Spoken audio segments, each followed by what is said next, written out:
I'm humbled, I'm truly humbled, and I'm blessed to have this opportunity.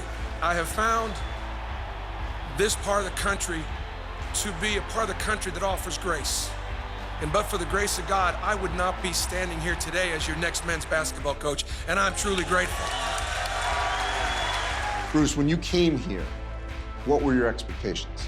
My expectations was that Auburn basketball would not be the ball and chain around the SEC. And so I said, you know what? We're gonna get this program competitive so that we're not gonna bring the rest of the league down. But there's been history here. I mean, Charles Barkley, obviously. So what were your thoughts as to how you could bring that back? Yeah, well, you know me. I'm always going to tamper down the expectations and then try to exceed them.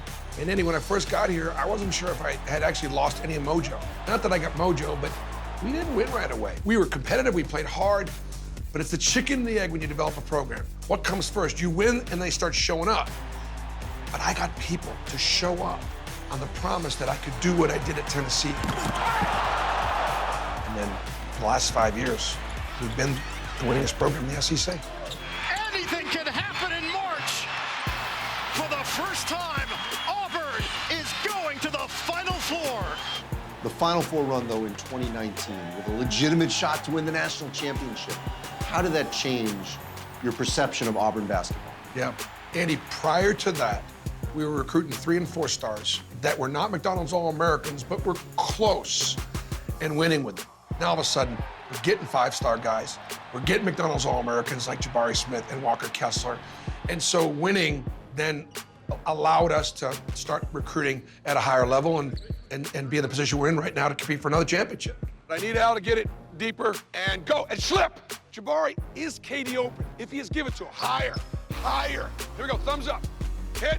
The team in 2019 that had a chance to win it all. What's the biggest difference between that team and this team that certainly could win the title? That team won its last 12 games before we lost in the Final Four to Virginia. That team got hot. This team is better, but we haven't got hot yet. To be the best team in the country, it's gonna take special. I want special out there. What would it say if you can get Auburn to a second Final Four? It would say that Auburn is as good a place as there is in the country to have kids come train and try to be great, win championships, get this Auburn experience. We're never gonna be a blue blood, but we are part of that new blood.